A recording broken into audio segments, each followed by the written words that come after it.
All right, we are good to go. Hello, people on the internet. Hopefully you can hear me. If you can't, I'm sorry. I will talk louder. But hello, everyone. I'm so glad to see all of your beautiful, beautiful personages here in the bookstore for Anna Bright's launch of The Song That Moves the Sun. My name is Rebecca Stees. I am a bookseller here at One More Page Books. And also Anna's friend, also. The two are not mutually exclusive. But I am so thrilled to have you all here and to introduce my dear friend and our beautiful author tonight. Anna Bright is the author of the young adult novels The Beholder, The Boundless, and now The Song That Moves the Sun. When she is not writing, she loves concerts, roller coasters, adventures at home and abroad, and her friends taking pictures of her in every car and every road trip they ever go on. Sleeping soundly. Anna lives with her family in a charming corner of Washington, D.C., and you can find her online at annabrightbooks.com and on Instagram at brightlyAnna. And please join me in welcoming Anna Bright to One More Page Books.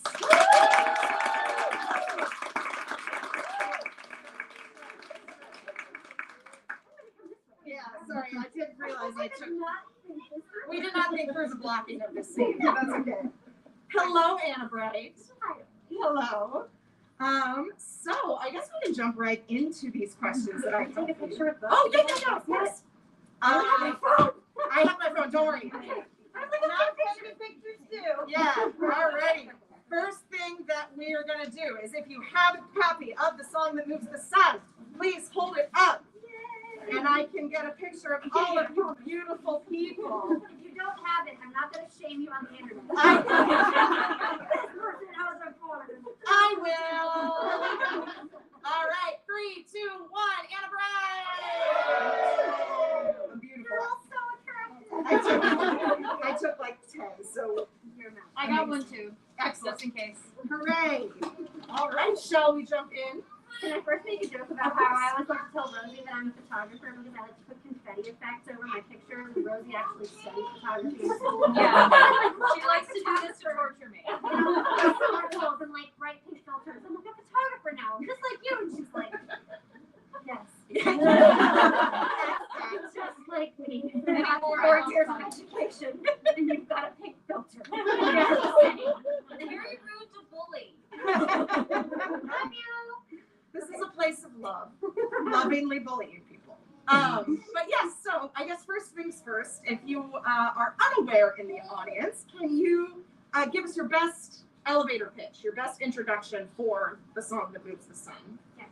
So The Song That Moves the Sun is 2 parallel timelines. One is a contemporary timeline about 2 boys who have come from these 9 mysterious secret cities and spheres that come to Washington, D.C. They have found conveniently 2 girls at a concert in D.C. and they say, "Come help us solve this chaos in the music of the spheres."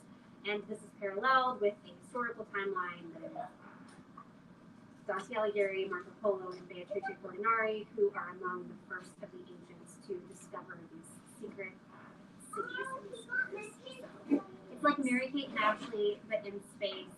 And it's a historical timeline, and there's a lot of like And that is very accurate, having read the book. So awesome. So yeah, so let's actually take it back a few years. So you've just finished your debut duology, excuse me. Dayology? I don't know what that is. The Beholder and The Boundless, both of which are available for One More Page Books. So you finished that duology. So what was the first seed of this story that came to you? How did you know that this was going to be the book that you were going to write next? So actually, I started writing this in 2016. I started writing this before The Beholder was even, before I had an agent. I was in a terrible place emotionally, a truly terrible place, deeply depressed, unmedicated. And I wasn't seeing anyone. Excuse me, I was married. I was not seeing therapy. Two very different things. Same term or phrase, not the same thing. I was not in therapy. I was not medicated, and I was like, broken. I was broken. lie on my side and stare into space and cry and I found this band that I really love. In the middle of all of this, I was trying to find an agent. I was querying. I felt like my career was going nowhere, and after multiple revisions, I was like, I have to write something new. And so I found this band that I loved, Angels and Airwaves, you might be familiar, and listening to them and a few other particularly like pop punky emo bands made me feel like I could do things again. Like I felt like I could like, get up and wash the dishes or like get up and go to the gym and live my life. I had also read, so there is this wonderful ultra nerdy deep dive of a book called Planet Narnia, and it's by Michael Ward, who is a fellow at Blackfriars, a fellow of Blackfriars at Oxford. And he wrote this, like, it's effectively like a long, dorky dissertation on how the 7 Narnia books are actually written to dovetail or like to each conform to one of the like medieval astrological archetypes. So like the Lion, the Witch, and the Wardrobe is actually meant to like parallel and to exemplify like all the Jupiter exemplifies in medieval astrology. It is a deep, dorky dive. Yeah, I'm picking up what he's putting down though. But it was so fun, and I read it, and I was like, this is cool. This is cool. Also, I grew up in a Baptist household. Astrology was a no-go. So I was like, this is interesting. So yeah, I was reading that, and I was feeling this, and so you kind of had the historical and the contemporary, and yeah, that's how it all came together. Awesome. And you actually saying that reminds me, I forgot to tell us to share our astrological signs. Oh, yeah. What is your astrological sign, Anna? I am a Cancer. It is Cancer season. It is Cancer season. Snip, snip. I am a Scorpio, so we are both fellow snippy boys. Snippy water signs. We're just going to do this all night now. Snip, snip, y'all. Snip, snip, y'all is actually the hashtag for this book. But yes, I forgot to do that up front. So, as a Cancer and a Scorpio moving forward. So, you mentioned finding this band, Angels and Airwaves, and really connecting with music on an emotional level. And music, I think, is arguably the backbone of this story. It is certainly a backbone of the story. And I know that music is very important to you. You mentioned that as a person and as a writer. So, I'm curious what the process of incorporating that music was like with this book in particular, because it is so, yeah, I was going to say complex, but it's like, that's not the word I'm looking for. It's just, it's woven in really intricately. Yeah. So in the past, I had really always written chronologically. Like, I would start at the beginning, and it didn't matter if I knew what was supposed to happen next. We would forge ahead until we figured it out. And you can work that way, and I prefer to work chronologically. I prefer not to just sort of bounce around. But when I was writing this book, I would be listening to a particular song, and I would get like a scene in my head, and I would have to drop everything and go write. Like, I'd be washing the dishes, listening to like All Time Low, or like Monty Yahoo, or like whatever, and I'd be like, stop! I have to go write a scene. It doesn't matter if it's 1 o'clock in the morning. My time has come. My moment has arrived. God, the needs me. Literally. So yeah, that was how I wrote the scene. This book, I would sort of write these scenes, and then I would flesh out like a narrative around them, and it did not work. I'm very clear about that. It was a really, really difficult thing. A flawed process. There were pitfalls. I found all of the pits. Yeah, so it was kind of rough, like trying to figure out. I mean, obviously, like these scenes were really emotionally resonant, but they didn't make sense. You do have to have Vibes only, no sense. just vibes. Yeah, so I would listen to something that made me, feel alive again, as opposed to like a walking horse. Yeah. And then I would go and write a scene. And a lot of that had to be cut out simply because the process was really inefficient. One of my agent's first critiques was, she was like, you don't have any plot here. She was like, you have all these like beautiful aesthetic things and like experiences for your characters, you don't have any plot. So there are whole planets that had to be cut out because they just didn't add anything to the narrative. It was a lot of skipping around. You may have experienced this before when you're like reading a book and it's like a group adventure kind of novel. We've all read like group adventure novels or watched group adventure movies. You know things are really going when they're all like in the Jeep and they're riding down the road. You know what I mean? When everyone's in the car and we're headed where we're going. And the early drafts of this book, they didn't like all get in the Jeep until like halfway through the book. Like, you must be in the Jeep earlier. Things have to start moving sooner than 50% of the way. So yeah, it was not my most efficient process, but it's the one that worked for me at the time because, as I said, I was deeply depressed. And it was midway through writing this that I got the revise and resubmit from my now agent. And what that is, if you're unfamiliar, you reach out to an agent, say, this is my manuscript. Here's 10 pages of it pasted at the bottom. Because they don't open attachments, because they don't want to get, viruses on their computers.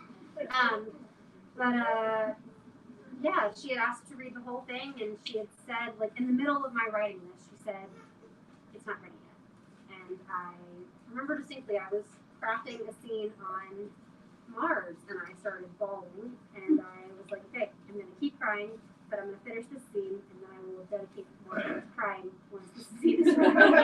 Pencil in some crying time for later. And yeah, it was taking the break to write this book, and like,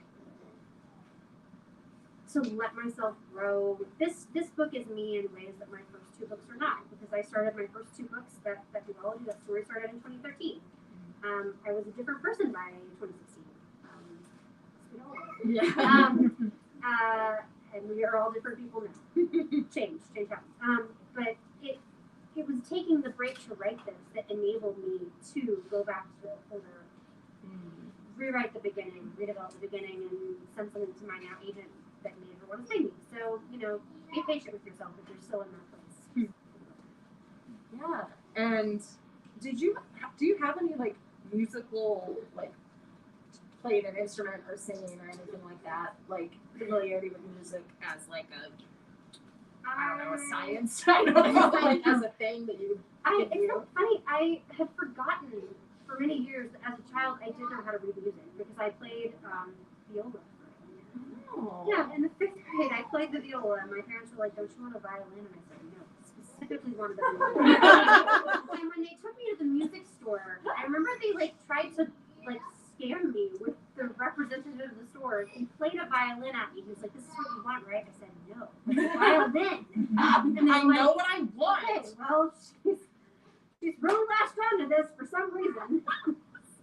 So yeah, I played the viola for a year. It was lovely. I had a wonderful teacher, and then I think he moved or something. I quit. I did grow up singing in church, and I play the guitar now because my dad, his midlife crisis has been.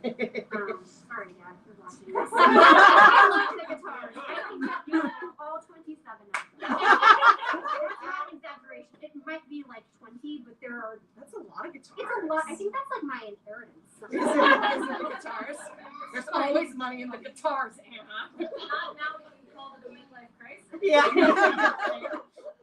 No, it's great. It's great. They're beautiful. He loves music, and my granddad was the same. He would play guitar beautifully. Even once. Well, this is a fun thing to say. Even once his dementia got really bad, he could remember how to play beautifully. Yeah, the muscle memory is really strong. Well, it's different parts of your brain too, the short-term memory and the musical memory. You talk about music and neurology sometime. If you find me out there in the world. Maybe born as you approach first. We're going to talk about music and neurology. Hello. Yeah, so no, I play guitar very poorly compared to my dad. But I do love it. All I really wanted was to be able to play 3 or 4 cop songs and sing along with myself. Amazing. Play along with myself while I sing. That's what I'm trying to Did say. that affect how you were writing about music in the book? No, I'm not educated enough about it to be able to. But I do love it. I did have to periodically do some Googling for technical terms to be able to talk about it accurately. Sure, yeah. If you find any technical inaccuracies, please don't. Email Harper directly. Don't talk to the author. If you do that, I will The little comment is like, I have an error in music to tell you about. But yeah, so one of the things that I love so much about this book is, forgive the pun, the cosmopolitan nature of all of these planets that the characters go to and their correlation to those sort of medieval astrological zodiac signs. And I'm curious what the research process of that was to flesh all of those out and craft these kind of self-contained Painful. worlds. I did it wrong many times before I did it, probably, hopefully not. So the impetus behind having multiple civilizations present in the spheres upon, this is a mouse spoiler, sorry guys. The point is, I knew that if the Italians were going to make it to space by 1287, it wasn't going to be the Italians who were there first. We just know this based on ancient history. And so I sort of researched ancient civilizations that had sort of built up to a point by around the late, the 13th century, right? The late 13th century, that were at a really elevated state of like either academia or like military prowess, and I let them sort of have their own path there. So like Baghdad's House of Wisdom was founded by the Abbasid Caliphate, I think in like the 800s or 900s. Yeah. And this was like an international draw. It was this incredible like place of scholarly research. So that was they were one of the initial initial expeditions, and then Genghis Khan's conquering armies, not necessarily like a huge academic group, but definitely the kind of people who they could see a way to get somewhere and try to take it over, they would for sure do that thing. So yeah, it was, I mean, and I did a lot wrong. And thank God for authenticity readers to sort of come back behind me and be like, no, you made this great error. You know, definitely screwed it up.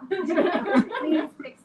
And when I did the best that I could. So yeah, but it was a lot of fun to do all the research and learn a lot along the way as well.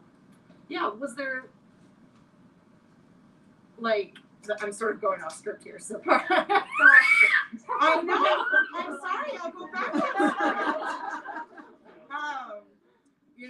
Was there a conscious sort of, did certain civilizations gravitate towards certain planets, or I know the answer because I read the book, but was that sort of conscious as you started setting out on that research for ancient civilizations? Well, I tried very hard to not. I mean, I really wanted to avoid any like weird stereotypes. Mm-hmm. Like, okay, well, the people from England would go to the cold planet. Well, one, the English were not in a position. They had other stuff going anywhere. Like, not dying of plagues. Yeah, right. But I mean, a lot of it was actually dictated by the plot. Like, okay, so Genghis Khan's people were not the most advanced academically, so they would not have made it the furthest. So that kind of thing. Got it. Yep. Yeah, and then tacking on to those astrological journeys, you mentioned the historical sort of plot as the timeline as well, where we have these very famous medieval figures. We have Dante, we have Marco Polo of the pool game fame. I've said Beatrice for so long, Beatrice. Ooh, those Italians. But yeah, can you talk about crafting that subplot and linking it into and sort of through your main story? Well, the real thing, one, I am incapable of not finding some sort of interesting historical or academic anchor for my stories, and then a knight's tailing the crap. I take what I want, I leave what I don't. That's the next T-shirt, is just a knight's tailing the crap out of it. So there was that, but also I really wanted the opportunity to sort of have two different friend groups to compare and contrast. In the contemporary timeline, you've got the two girls from DC, the two boys from out there, and then in the historical timeline, you've got Dante, Marco, and Beatrice. And I kind of wanted the chance to show, like, here are two ways that friend groups can bounce off of one another, and ways that people can treat each other well and treat each other poorly, tell each other the truth. not tell each other the truth. And having the two different timelines running in parallel was a good way to sort of demonstrate those dynamics. Yeah, and I think this is, from my perspective as I was reading this, that I came for all the like astrological magic and the history and the cool adventure, and I stayed for the like really complex friendship relationships, to the point that, and I was the first bookseller on staff to read it, and so I didn't have anyone to text about it, so I texted Anna all the time, and I was like, tell me nothing, but I do think this is gonna happen. And Just sitting sweating. And I think one of the things that I like threw out into the world that I got very, very wrong was the character of Dante, because like I had the historical Dante, the literary Dante in my mind, and you do a little something different with Dante. Well, so here's okay. So if you know anything about the Divine Comedy, that is a sentence. If I had a nickel, I'd have a nickel. Just one nickel. If you know anything about the Divine Comedy, it is Dante Alighieri, and he is proceeding through first the circles of hell, and then the circles of purgatory, and then the circles of heaven. And in the bottom two like places, he's with Virgil, who is a Latin writer. And in the top, Virgil can't go there because Virgil was not a Christian. So Virgil can't go to heaven, so he has to find somebody else. So he finds Beatrice, who he was in love with, or who like is his muse. It's like paragon of. Yes, and so when you first read this, if you're ignorant about Dante's background, you're like, oh, this must have been like the woman he was married to. She was not.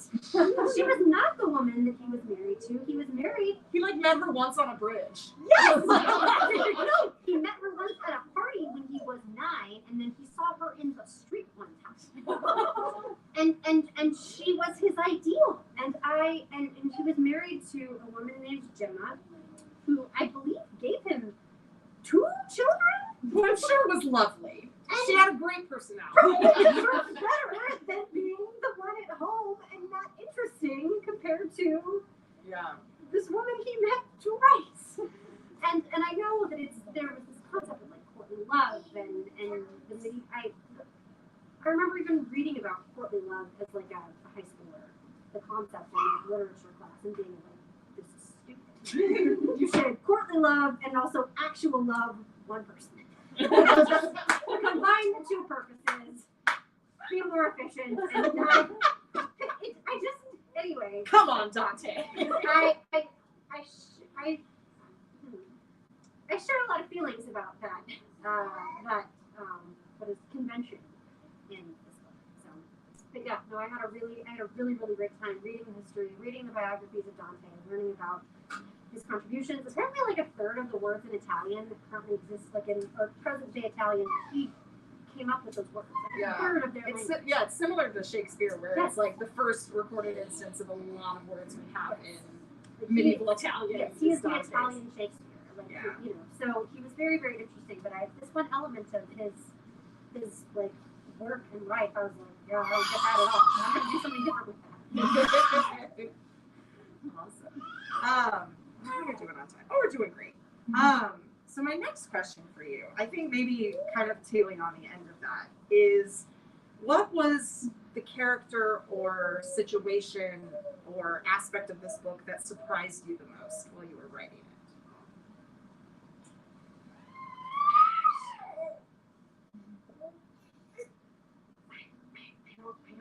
I mean, like, honestly, I was caught by surprise at how difficult it was to, like, write 2 running timelines. I mean, that's alongside one another. There really is an art, because there are some authors who do this like regularly, like who write multiple timelines and multiple projects, but you have to maintain like the pacing between the 2 of them. You have to make sure that like the emotional rises and falls and like thematic rises and falls go together. It's really hard. I had a really hard time with that. Surprise! And my sort of last official question, and then we can open it up to folks if you have questions. What do you want readers to walk away with after they finish The Song That Moves the Sun?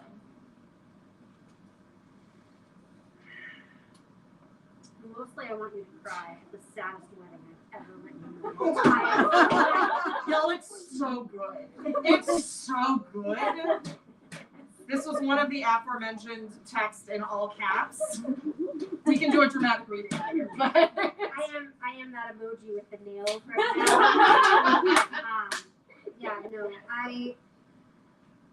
I was shooting for. So I told you guys I was talking about. I was reading a lot about Narnia when I was writing this book, and that's everyone's got their like fantasy series from when they were a kid. If you're a fantasy reader, you've got a fantasy series from when you were a kid that is like the only fantasy series that matters. A little bit. I mean, obviously there are others, but that one is yours. Narnia was mine.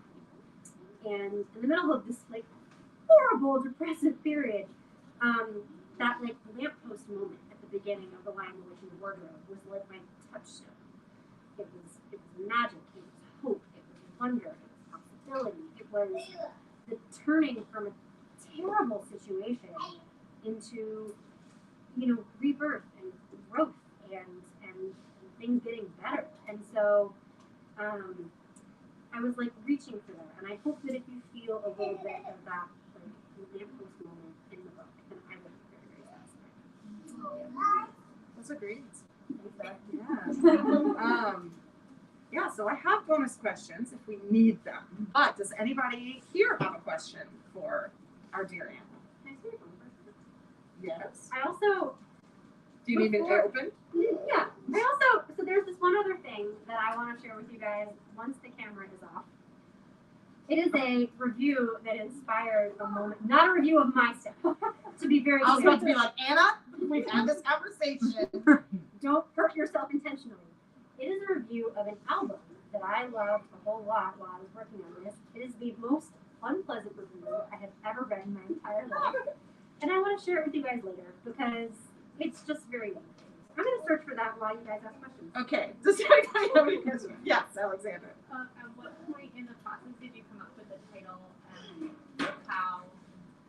The question for the camera is, at what point in the process did she come up with the title? And I know the answer to this question. I never came up with the title. I never came up with it, okay? I notoriously have horrible title suggestions, okay? The brownness, I wanted to call it the Borealis. Nobody liked that. And then you wanted to call it The Brave. Oh, yeah, I did. Well, I still think that would have been okay. I also wanted to call it The Beloved, but Toni Morrison kind of has a lock on that. She does. In this book, I wanted to call, so the working title was The Music of the Spheres, which I think is fine, but it kind of sounds more like, what is like a nonfiction kind of historical title a little bit, like it would be about like math and physics or something. And then, oh my gosh, you guys, there were so many titles that I threw out. It was like, There was a group thread at one point. Just there were combinations. several. You were on a group thread as well. Yeah. There was a sky full of songs, a sky full of stars coming from other people, and I was offering things like As Above, So Below, and Paradise Found, Paradise Sought, and my publisher and agent were like, no, none of these will do. So I can write 100,000 words worth of prose, and I cannot come up with 4 words to. This Who is had actually this one? my editor. Okay, I was like, someone had Yeah. that. So the line, the last line, I believe, of the Paradiso is something. The love that. Oh, It's in the book. it's in the it's in the front of the book. It's in the book. It's the epigraph. Yeah. So here, bigger fails a lofty fantasy. It is. Here, bigger fails a lofty fantasy. But now was turning my desire and will, even as a wheel that is equally as moved, the love which moves the sun and other stars. And that's part of a very, very long poem. But the love that moves the sun and other stars, so the song that moves the sun, is a riff on that.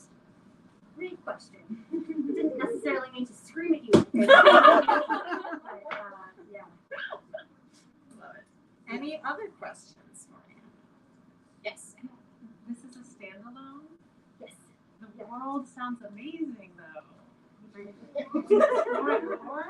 If I get inspired, if I get inspired to write something else, maybe, but this was not like playing in a sandbox. This was like, you know, like the quicksand that you always think as a kid is going to be like a real part of your daily reality as an adult in the cartoon.